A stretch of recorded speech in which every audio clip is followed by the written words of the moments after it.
It's been 1 full year since I uploaded my first video on this channel. A little test video with no dialogue and a paper-thin plot with more holes in it than Kathleen Kennedy's Star Wars fanfiction. And what better way to celebrate my lack of creativity than with a full review of the game that started it all.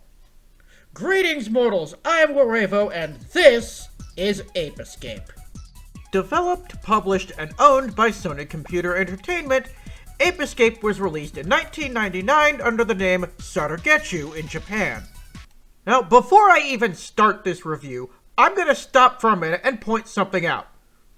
At time of recording, my Spyro the Dragon review just went live. I swear to God, I don't plan this. It just so happens that every game I review has to have some sort of a connection to the last review I did. Well, this time I'm gonna do it on purpose. Ape Escape was specifically developed by Sony Computer Entertainment's Japan Studio Division, which also has ties to much more famous games like Final Fantasy VII and Metal Gear Solid, which was produced by Konami, who also that same year had an agreement with Universal Interactive, who published Spyro the Dragon. There. It's out of the way. Let's move on. Ape Escape was one of the most important games in PlayStation history, since it was the first game that necessitated the use of the DualShock analog controller, as no other game before had bothered to use anything more than the left joystick, where Ape Escape pushed the limits of the DualShock to their full potential.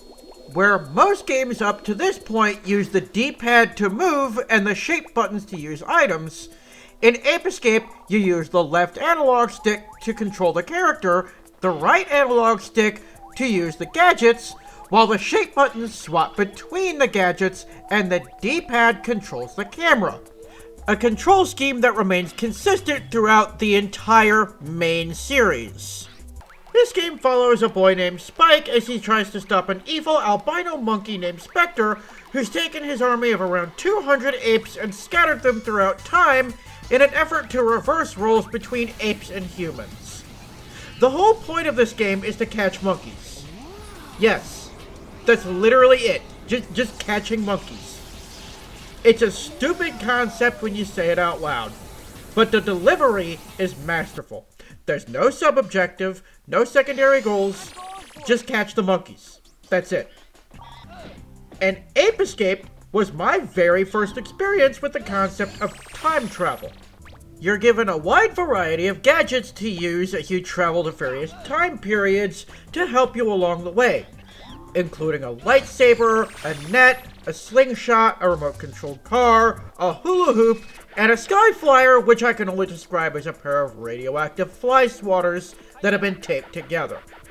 I absolutely love this game, and I've played enough of it to know a lot of secrets, like using the slingback shooter to coax certain monkeys out of their cages. But the gadget I dislike the most is the super hoop, also called the dash hoop in the European version, which is what I also call it because of a Mandela effect due to the instruction manual's use of the term dash hoop only once, is the hardest gadget in the game for me to get used to.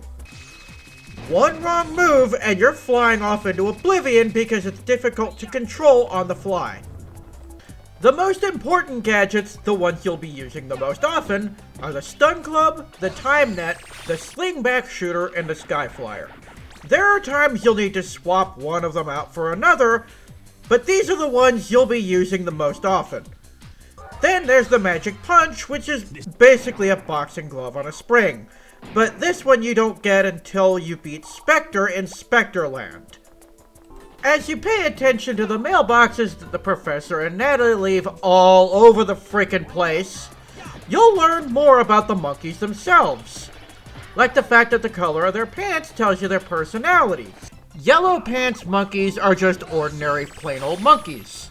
Light blue pants monkeys are cowards and have good eyesight. The dark blue pants monkeys are fast runners, which often necessitate use of the super hoop, and white pants monkeys have poor eyesight. Green pants monkeys have goggles and missile launchers, and the missiles are heat-seeking and have really good range.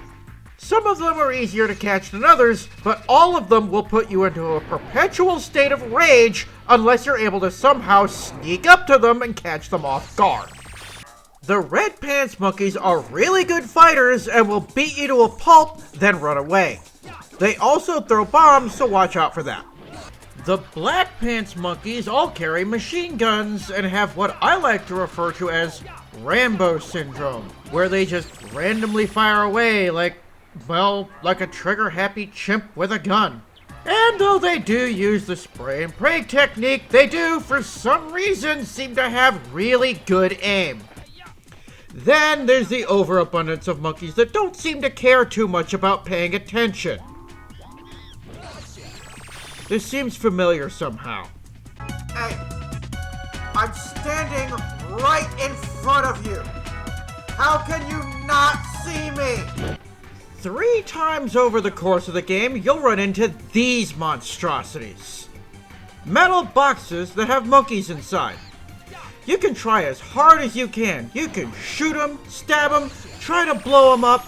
Nothing works. And they don't tell you that you're supposed to use the magic punch on them, which you don't get until much, much later in the game.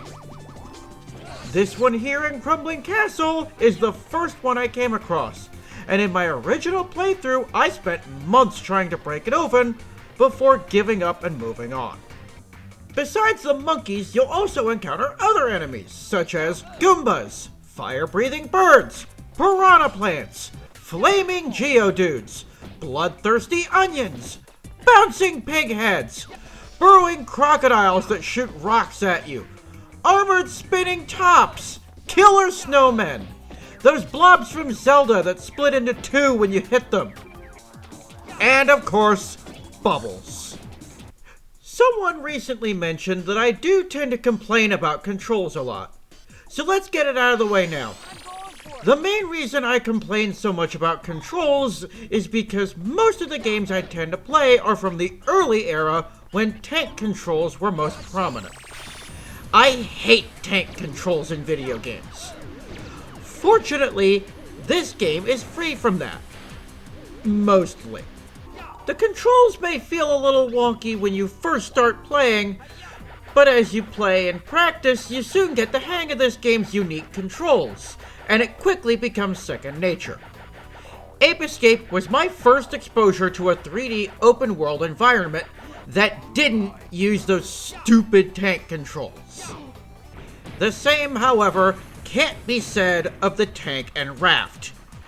You need to use both joysticks to move them, and it's a pain in the butt trying to get them to do what you want.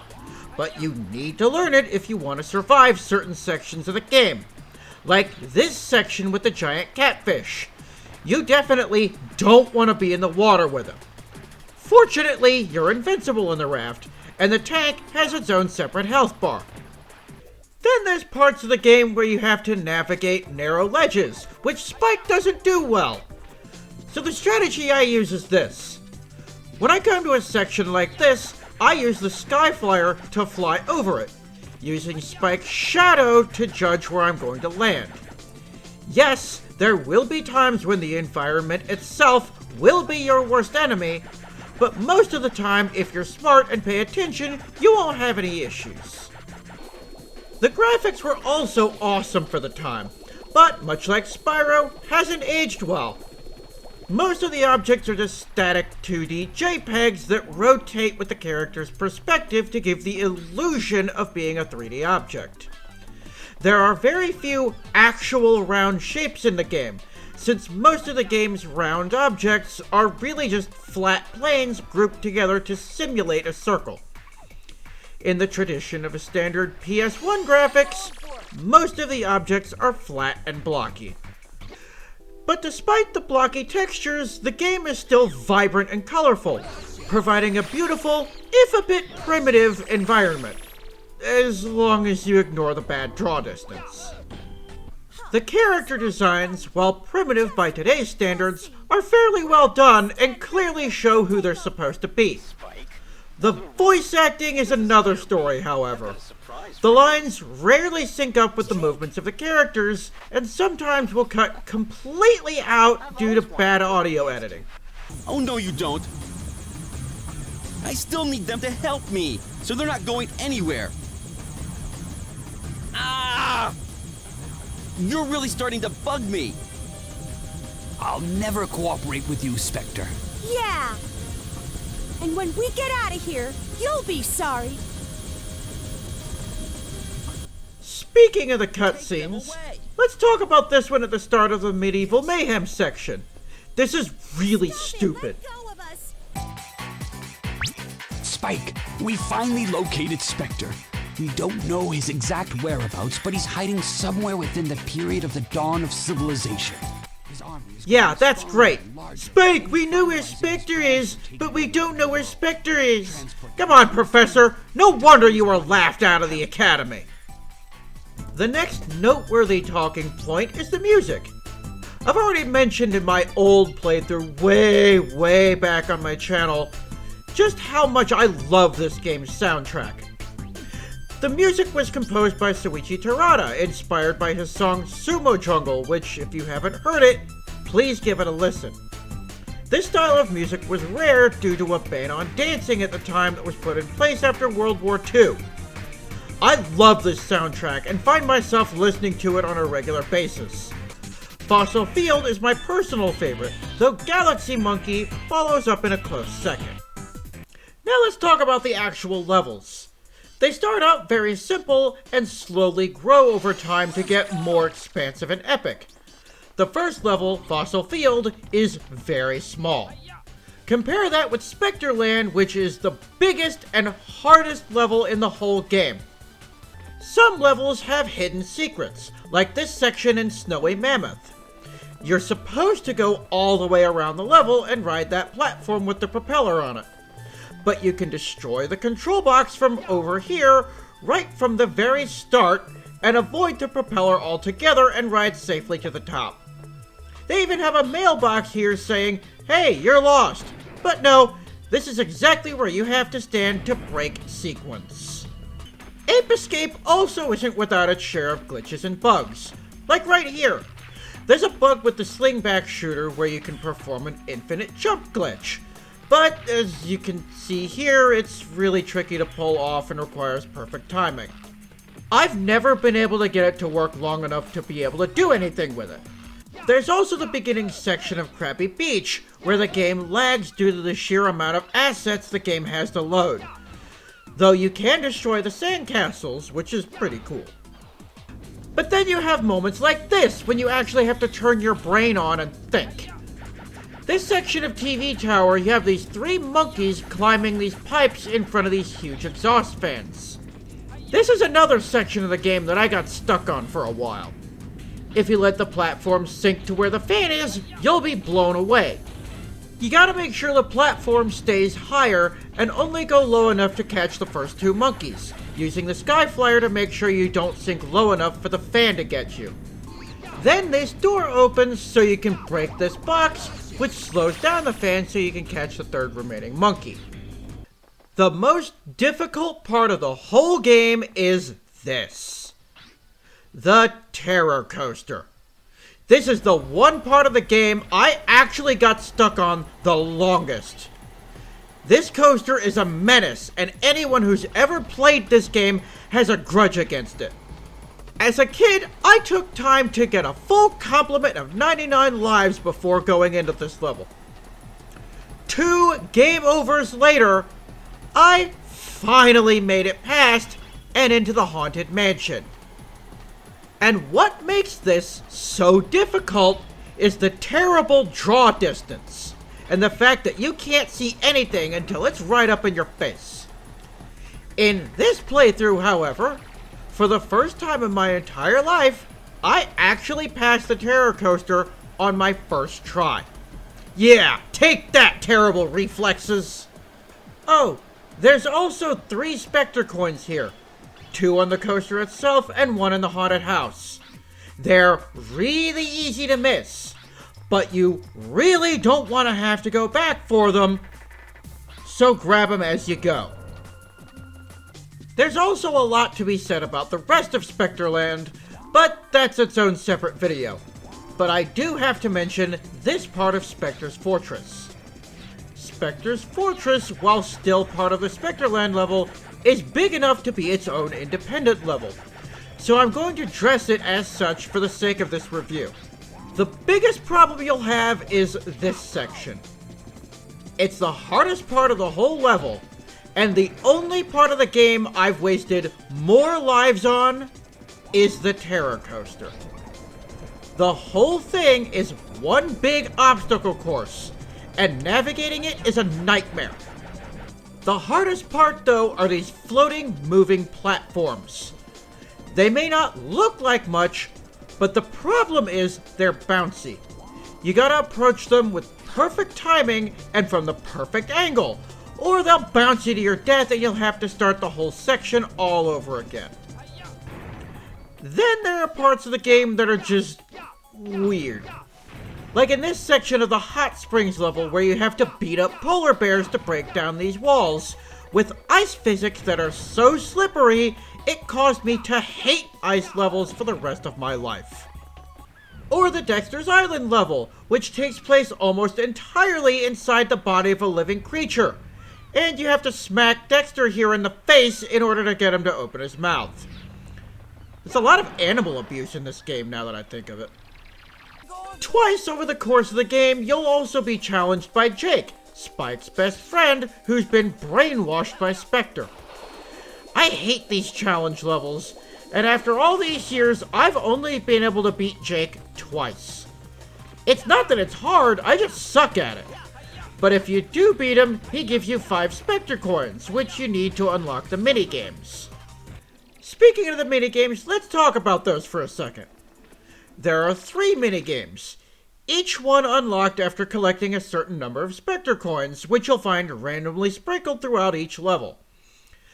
The minigames are poor in quality compared to the main game, which is exactly as it should be.